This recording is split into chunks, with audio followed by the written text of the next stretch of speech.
Ah, un petit direct sans titre, sans rien, parce que voilà, j'ai beaucoup d'allers-retours à faire en voiture.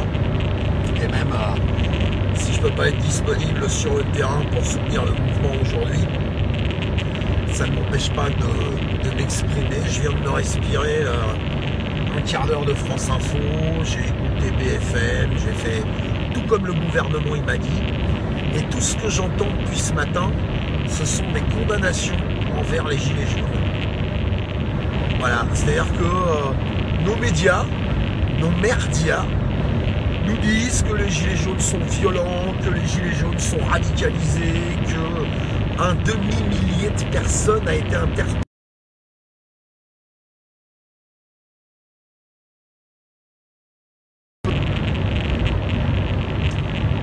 Nos médias nous disent qu'un demi-millier de personnes ont été interpellées à titre préventif, que le dispositif des forces de l'ordre sera efficace, que les casseurs ont des boules de pétanque et des bêtes de baseball, que on voit dans les rangs des gilets jaunes des gens de droite, d'extrême droite, d'ultra droite. J'attends encore, salut Jaco, j'attends encore l'over droite ou la méga droite. Je n'entends pas un mot sur le désespoir des gens. Je n'entends pas un mot sur les malversations financières de nos enculés de politique. Je n'entends pas un mot sur Balkany, pas un mot sur Cahuzac, pas un mot sur Sarkozy, pas un mot sur Bernard Arnault, pas un mot sur Vincent Bolloré, pas un mot sur cet enculé de Jacques Attali. Ces gens-là sont toujours au-dessus des lois. On essaie encore de discréditer les gilets jaunes. Oh, ils sont que un petit millier. Voilà, on nous enlève les masques à gaz, on nous enlève les lunettes de protection. On appelle ça des armes par destination. Nos merdias sont corrompus, nos politiques sont corrompus. Moi, je m'adresse aux gens qui ne sont pas dans la rue aujourd'hui, alors que ils ont toutes les raisons du monde de faire partie des gilets jaunes. Comme je l'ai déjà dit dans un de mes lives, on n'est pas un gilet jaune. Et si on n'est pas un gilet jaune, c'est qu'on fait partie des 50 plus grosses fortunes de France. Tout le reste, à tous les niveaux, on se fait pigeonner. L'écologie, c'est de notre faute. Les taxes, c'est de notre faute. Les violences, c'est de notre faute. Personne ne prend en compte le comportement abject de nos politiques de merde qui allument la mèche de la révolution et qui ensuite se retournent vers le peuple en leur disant « Oh là là, vous êtes violents !» Ça n'est pas une attitude responsable. La gourde que je viens d'entendre sur France Info, qui dit « Mais comment ça se fait que les gens ne prennent pas du recul ?» Mais comment tu prends du recul quand tu travailles 9 heures par jour, que tu gagnes 1300 balles par mois et que tout ce que tu gagnes part à payer des factures?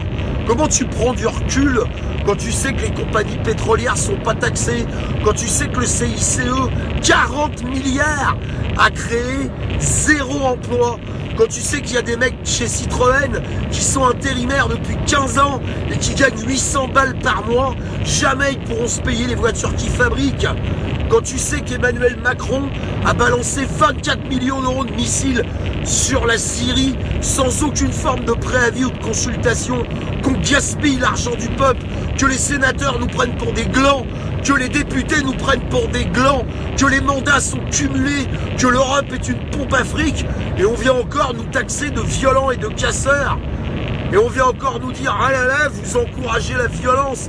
Mais c'est ces gens-là qui sont violents, c'est ces gens-là qui tirent les premiers, et c'est ces gens-là qu'il faut éjecter purement et simplement du gouvernement, et rien d'autre. Aucun représentant, aucune négociation, aucune discussion. Partez, c'est tout. Appliquons l'article 68 de la Constitution, donnons l'intérim du gouvernement au président du Sénat, comme le veut la Constitution, sous couvert d'un gouvernement dirigé par les citoyens, et rien d'autre. On nous balance des forces de l'ordre qui sont plus violentes et plus abjectes. Aujourd'hui, j'ai honte pour vous, messieurs les policiers, messieurs les gendarmes mobiles, messieurs les CRS.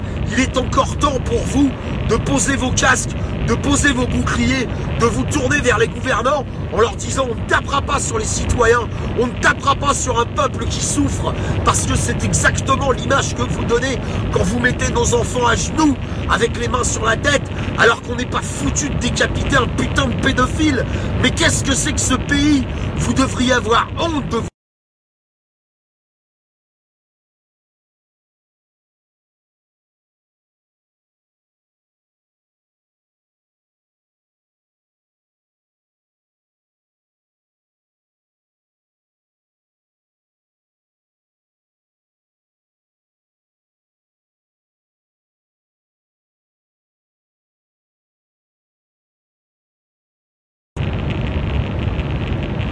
C'est revenu.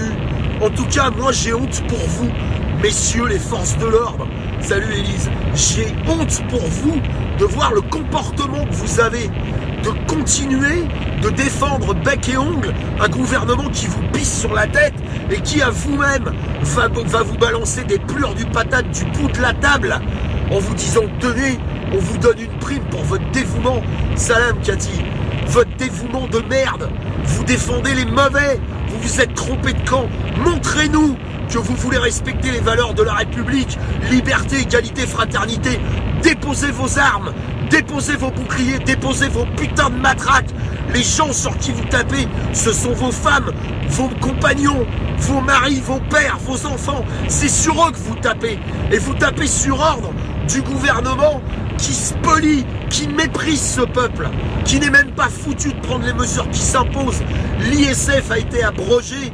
Rendez-vous compte, des milliards d'euros de cadeaux fiscaux à des nantis qui ne savent plus quoi faire de leur argent. Et aujourd'hui, un peuple qui souffre, on lui répond par la violence. C'est ignoble, ignoble un comportement pareil, ignoble. Je souhaite que les violences soient décuplées. Je souhaite que les gilets jaunes, dont je fais partie, soient enragés. Ne lâche rien, ne laisse rien passer. On ne vous demandera pas l'autorisation de manifester. On ne vous demandera pas l'autorisation de se plaindre. Parce que quand on vote, parce que quand on veut prendre des décisions en tant que citoyen, vous ne nous écoutez pas. Vous n'écoutez que la violence. Alors c'est tout ce que vous obtiendrez et rien d'autre. Salut Jérémy, je me déplace entre l'hôpital et chez moi. Voilà ce que je fais, voilà pourquoi je ne suis pas sur le terrain. Mais j'apporte tout mon soutien à cette révolution. Ça doit devenir une révolution, une révolte et rien d'autre. Et ne rien lâcher, ne rien laisser tomber. Vous qui n'êtes pas dans la rue, vous qui avez peur des gilets jaunes, vous vous trompez. Vous vous faites pigeonner de la même façon. Regardez vos feuilles d'impôt, regardez vos taxes, regardez vos cotisations sociales, regardez en tant qu'employeur, en tant que PME, ce que vous prenez dans la gueule. Comment vous en prenez plein la gueule au niveau des taxes et des impôts. Je vous laisse, vous avez tout mon soutien. J'ai honte pour mes gouvernants, j'ai honte pour les forces de l'ordre, j'ai honte pour les gendarmes, j'ai honte pour les militaires. Posez vos armes, messieurs, faites un geste. Il suffit qu'une seule compagnie de CRS le fasse et le problème est résolu. Le gouvernement sera remplacé par un gouvernement citoyen, un gouvernement à qui on arrêtera de répondre par le mépris et par la violence. C'est abject le comportement de cet enculé de Macron, de cette salope d'Édouard Philippe, de cette pourriture de Darmanin, de Rugy, Attali, Bolloré, Bernard Arnault. Il faut éradiquer ces gens une bonne fois pour tous, leur balancer un camouflet au visage en leur disant vous n'abuserez plus du peuple, vous n'abuserez plus des citoyens, nous ne vous donnerons plus le fruit de notre travail, ça suffit, tirez-vous, la Constitution nous le permet, on ne veut plus vous voir. Voilà, faites attention à vous si vous êtes sur le terrain, prenez soin de vous et ne lâchons rien, jamais, jamais. Salut Jean-Charles, salut mon ami, porte-toi bien. À bientôt, essayez de vous aimer les uns les autres, essayez de vous tolérer les uns les autres, ne vous divisez pas, la moindre division sera une faille que le gouvernement exploitera, ne leur donnez pas cette opportunité. Tous les gens qui viennent m'insulter en ce moment sur Facebook, j'essaie de leur répondre de la façon la plus ouverte possible, car je ne veux pas donner au gouvernement la moindre opportunité de nous diviser. Je vous laisse, je vois des gilets à l'horizon, je vais m'arrêter 5 minutes pour fumer une clope avec eux. Aimez-vous les uns les autres, tolérez-vous, protégez-vous, ne vous laissez pas faire et ne lâchez rien, ne lâchez jamais rien. Salut!